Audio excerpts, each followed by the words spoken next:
Today on Energy Contact, we're talking about the nervous system and the mind. When you say the phrase, "I've made up my mind," well, just what is it that you're making? What is the mind made of? And for that matter, where is it? We've always believed that our mind is up here, but we're learning that that's not true. On today's show, we're going to summon up the nerve to find out just what's on your mind. So I hope you don't mind sticking around, because it's coming up right now on Energy Contact.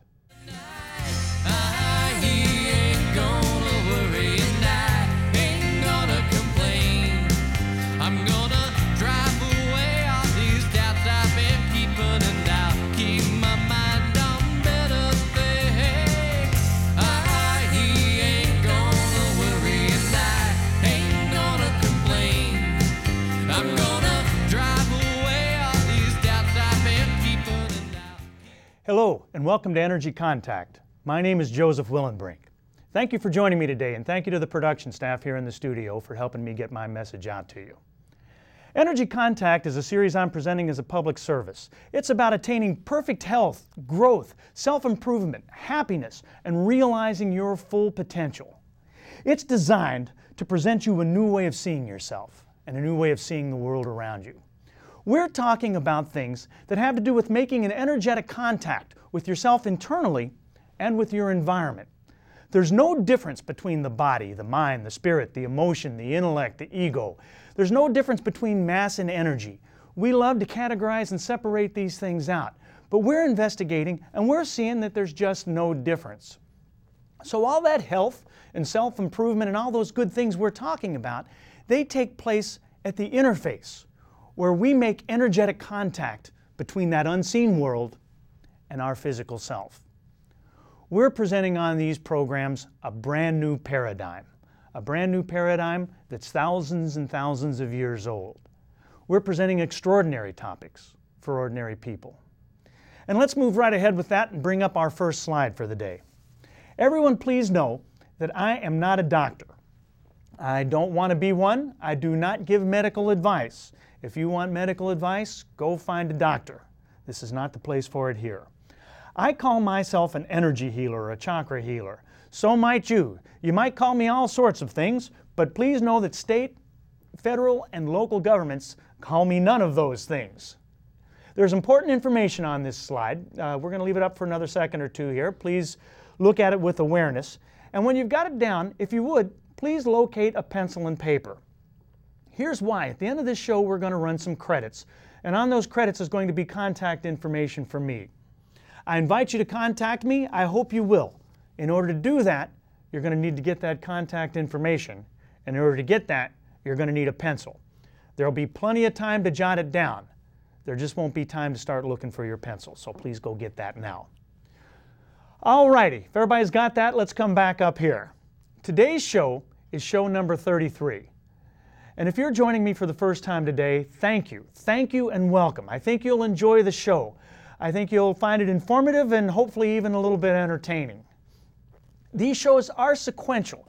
They build. So there's ramp-up stuff, up-to-speed stuff that you might have missed out on if this is one of your first times. But I'm doing my very best to make each show have value on a standalone basis. And if it is one of your first times, and you like what you see, if what you see piques your interest, then I hope that you'll look around, because there will be earlier shows airing at later times, either here in this area or perhaps in the different cable networks where your friends might live. If you'll look for them, I appreciate it. And last administrative chore for the day, we're going to introduce my co-host. We're going to bring Slim on camera here. Since we're investigating, there's Slim, since we're investigating what it is that energy contacts in the physical self, we have to know a few things, don't we? We have to know something about energy, and this show is all about energy. But we have to know what it is that the energy contacts. That energy out there does us no good at all. So Slim is here to help us understand that thing that the energy contacts, that physical self. Remember, a body without energy is just a corpse. And energy without a body, it might be a number of cool things, but none of them are human. All right, So, previously on Energy Contact, we have been talking about the body intellect, haven't we? We've been talking about the body intellect and the anatomy that it builds. How the same materials in our brains that give us thought, recall, reason, memory, logic, all those things we think of brain things, we've seen how they're in every cell of our body. How thought creates anatomy, how thought creates us. We've seen over the past number of episodes that we have two brains, that we have a completely separate and a completely independent brain located in our core. And more recently, we've seen that we have a parallel nervous system too. More than just the axons and dendrites and neurons that we learned about in health class. We've seen that conventional model, in fact, only accounts for about 5% of what's going on in us neurologically. Well, this parallel nervous system and this independent brain, they have been there for millennia. They've been there since before we were humans, since before we were mammals, since before we even had spines, since before we were vertebrates. But the best scientific minds didn't really know it until about 1970 or so. Old yogis and old mystics knew about it for centuries. And we have spoken just a little bit, speaking of old yogis and old mystics, about this mysterious energy they called Kundalini. Today, even though we're discussing scientific fact, we're getting a little bit more out there, a little bit more trippy. We're getting into a very esoteric awareness of our hard physical anatomy. Why do we even care about this independent brain? Why do we care about this parallel nervous system? That's what we're going to look at today. We're learning that intelligence is decentralized through us. Some of you might think that two brains is one too many, but we're going to see today that neither of them is the mind, not in the classical sense, while at the same time, there's no difference between any of it. I told you we were getting a little trippy. And we are because we're moving into a new understanding, moving from an electrical nervous system to a chemical one, and then even from that chemical system to a network system, just a unified network system, where it becomes even more obvious to us that there's no difference between the body, the mind, the spirit, the emotion, the intellect, the ego, the mind, the brain, the nervous system, any of that stuff. And that is eventually going to lead us back to something that has something to do with Kundalini. But for now, let's take a break from all that, sit back, close your eyes and take a deep breath, because we have arrived at the part of our show where we are going to take a field trip, a virtual field trip, but a field trip nonetheless. A little visualization, a journey in our mind's eye. And today, we've found that we've gotten ourselves a consulting job. Some mysterious somebody has hired us to solve the problem of getting through a maze, an obstacle course of sorts. He wants to have a system, he tells us, where authorized people can get through to whatever level of this maze system he's got set up, whatever level they need to be. But at the same time, threats and intruders and people that don't belong there can't get in there any at all. But he's got to work a few bugs out of us. And so he's hired us. And here we begin. Ahead of us, we have what we see is just hundreds and hundreds of locked doors. Somehow we've got to get through them, and the only tool we have at our disposal is hundreds and hundreds and hundreds of keys, unmarked keys, tons of them, just on a big rolly cart that we're going to roll around with it. Not only that, but we learn that some of these keys will open a bunch of doors, and then a lot of these keys won't open up any doors at all. They're completely useless and completely unmarked. And so we begin. And after a long while, we've maybe opened a door or two, but we realize that with what we've got to work with, we've got an unsolvable puzzle. So we go back to our boss, our hiring person, and we inform him of that. He rubs his chin, goes away for a little while. And after a couple hours, he comes back. And he takes away that big cart full of keys, and he hands us a single remote control device.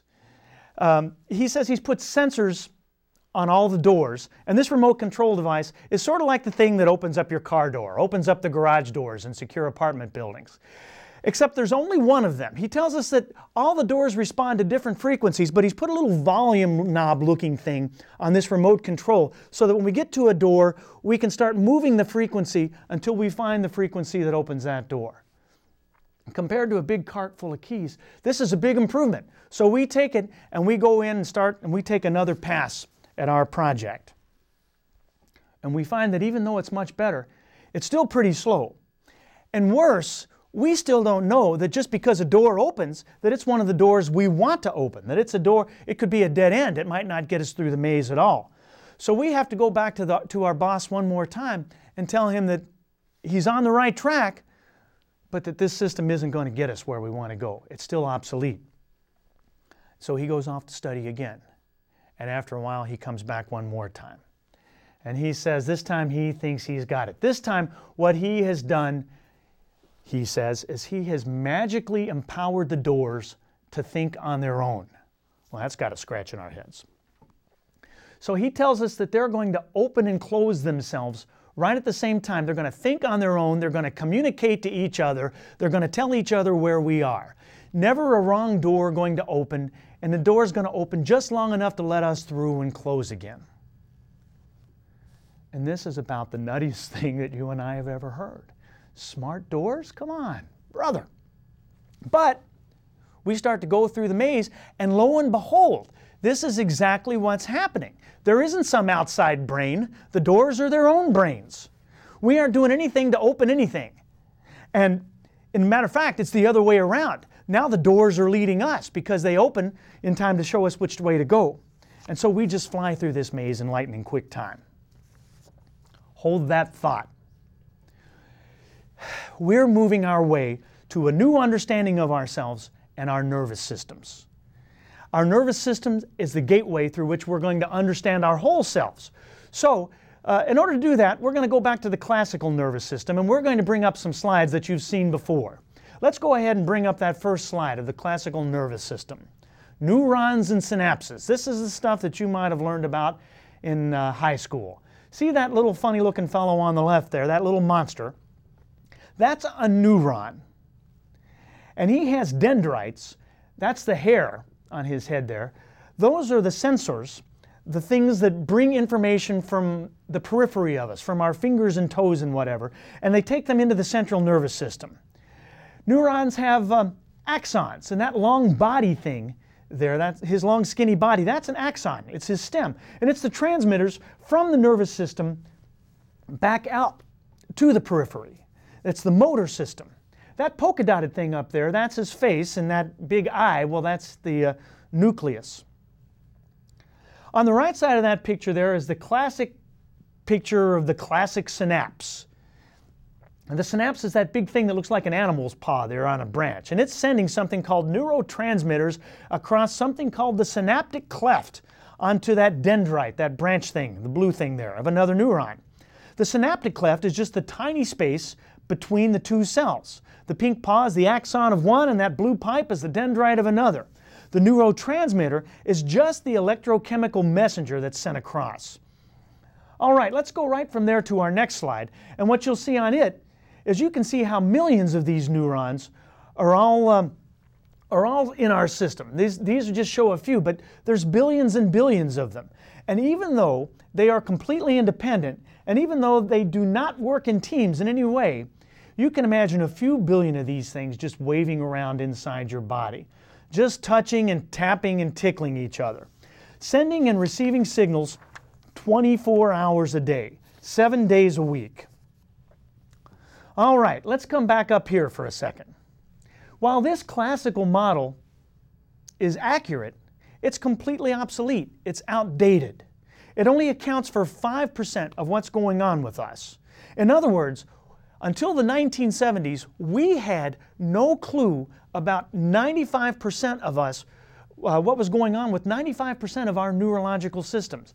That includes the surgeons that were in there fiddling about and putting things in and pulling things out, and the neuropharmacologists that were putting pills in us to change our neurological system.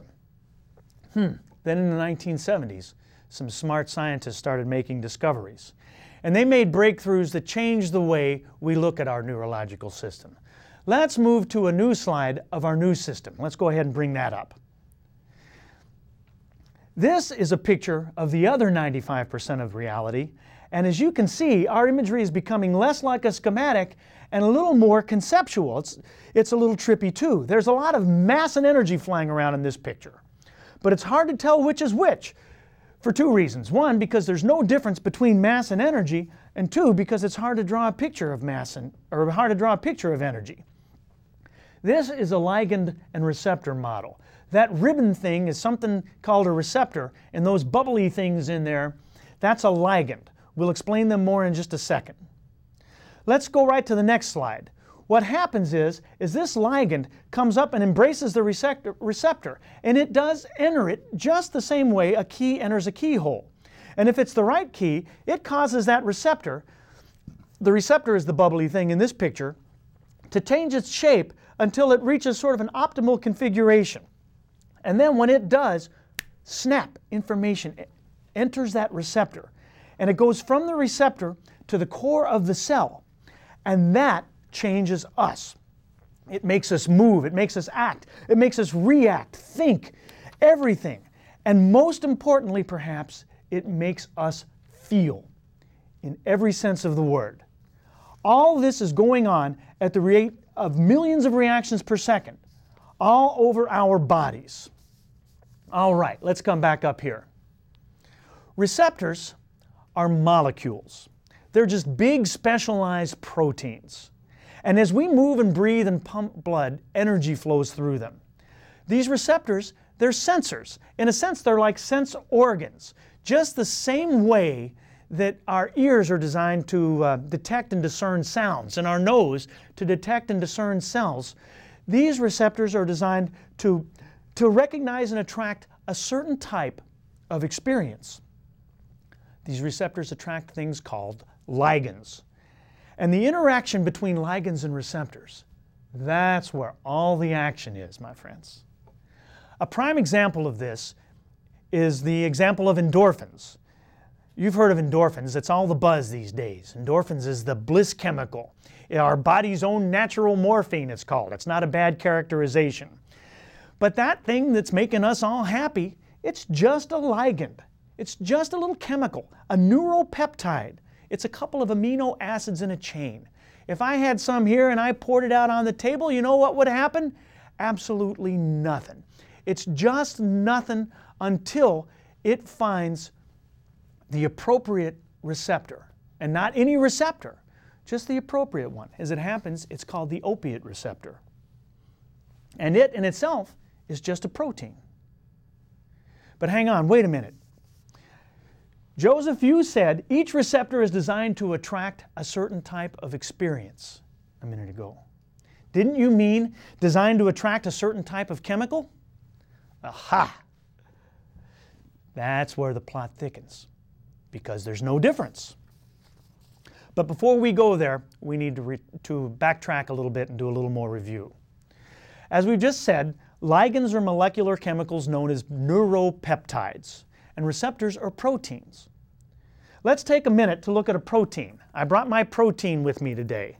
My protein is a little threadbare in the middle, but proteins are basically big, long chains like this. You can think of a protein like this. And I'm twirling it around on purpose here because that's what it's doing in your body. It's contorting and configuring itself like that. Okay, each neuron might have millions of these on its surface. Put my protein down for a second. We want to put all that into a perspective we can understand. Because my beads, they look pretty big. And a neuron is just a single cell. So we want to look at how these big chains are floating on little cells. We're looking at a micro-universe. And so what we're finding out is that protein isn't little at all. This little universe, by the way, is controlling the great big U. Remember, cells are made up of billions of atoms themselves. So let's bring up the next slide. We're going to look at a slide of the relative sizes of things. A person is about 100,000 times larger than a cell, says classical wisdom, and a cell can be as much as 100,000 times larger than an atom. Humans are over 99% carbon, hydrogen, and oxygen, over about 97% carbon and hydrogen only. But wait a minute, these numbers don't add up, because look at that next line. There's about, all those zeros say 10 trillion cells in the human body. And in the human body, there are, look at all those zeros there, 7 billion, billion, billion, 7,000 trillion, however you want to slice up that number, atoms. So, an average of one cell for each 700 trillion atoms or so. Give or take a million here and there. Okay, these numbers are boggling. So we got lots of little things in us, and those little things are all affecting the big things. Let's come back up here. And we'll take another second to review atoms and molecules. Ligands and receptors are just molecules, and molecules are just clusters of atoms, just groups of atoms. Remember, we discussed that all atoms of the same type are exactly the same. So we saw that you and I are made up basically of carbon and hydrogen. And the gasoline in your gas tank is made up basically of carbon and hydrogen. The ratio isn't too far off. And every carbon in your gas tank is completely interchangeable with each and every carbon in you. There's absolutely no difference. Every high school chemistry, physics person knows this. There's no difference. But wait, we perceive ourselves a little differently, don't we? We perceive ourselves a little differently than a puddle of gasoline. What makes us different? What gives us consciousness and awareness when we have the same atomic configurations? That's the billion-dollar question, huh? Well, at one level, it is simply the arrangement of these atoms. The arrangement of the clusters and rings and circles and all of those things. All right, so what does this have to do with the nervous system? Well, for years, people thought of the brain and its extension, the central nervous system, that central nervous system we spoke of a few shows ago, as that was the whole show, a strongly centralized, brain-oriented system. Neurons and synapses, things like that. In the early 20th century, we began to revise our thinking a little bit because it just didn't fit what was happening. We didn't have the science yet, but we began to visualize ligands as keys that would only open specific locks on specific doors. And it gave us a better model. And it opened up the door to a new level of understanding. There's a pun in there somewhere, intended. And so we began to revise from there. Back in our field trip, we had to get through a few hundred doors. But in our body, there's billions and billions. So smart people began to realize that this key and lock model was a little bit obsolete itself, that it couldn't quite describe all the complex machinations that it would take to operate this big hunk of hardware that we call our body. So now, we've got to get back to reconciling the old model to the new one. Once upon a time, going back to that old model, it was believed that every message from every sense carried, if I touch something, from here all the way to the brain processed it and sent a message back to the finger or to whatever sensory organ was working. By the time we were born, we realized that that wasn't true and that it wouldn't work. And so you and I learned about reflexes and about how messages just went from the central nervous system. They didn't need to process through thought, just to the central nervous system and back out. Well, the reflex system would be a lot quicker if that's the case. But you know what? It's still inadequate. What we have learned in the past few years is that each and every cell has its own intellect, just like each and every door had its own brain. And that the decision for many problems is made up right there at the point of contact. Right at the point of stimulus, right at the very cell that's detecting the issue. All right, time to get to the point. What does all of this mean? All of the history review and the numbers, they all sound dull enough, huh? But they're going somewhere. It means that our cells, each of them, is an independent and intelligent entity. Our mind is not isolated up here somewhere. It's all pervasive. Not only that, It means that our body and every cell in it is our mind. It's in fact our mind. So if that's our mind, then those receptors and ligands, those must be our subconscious mind. All of the things that make us think the way we think and feel the way we feel, they all are a part of the chemicals or the experiences, however you want to look at them, floating around in every cell of our body. Our mind and our feelings, they're molecules. They're the internal forces that animate us. Those of you who have been watching this show since the beginnings will derive great meaning from that statement. The rest of you will have to tune into a few subsequent episodes to get the meaning. But what we're talking about here, the body is the mind. It is the body intellect, part and parcel.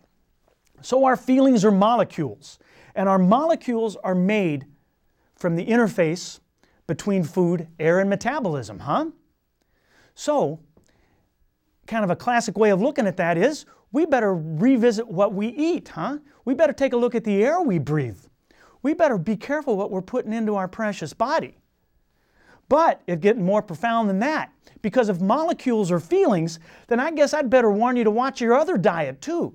Your diet of thoughts. Because you want to control what goes in and out of this door too. Because toxic thoughts will make you toxic. And it'll work its way into your metabolism. And that will make you awful. And when you get awful, that will make you sick.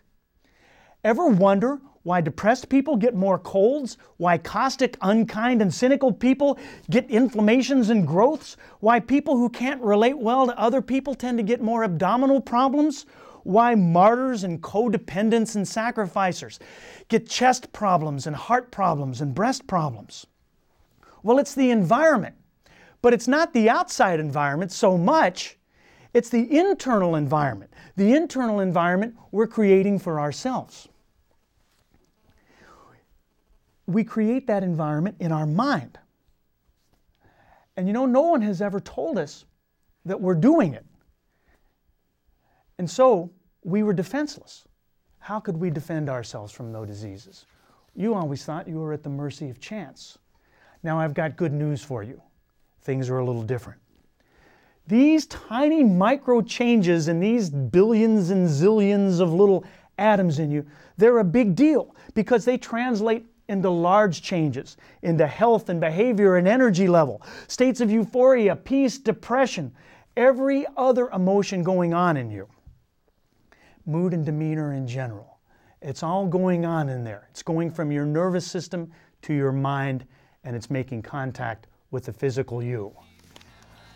And that's about all the time we have for today. So I hope you'll tune in next week and we'll look at all of this a little bit more.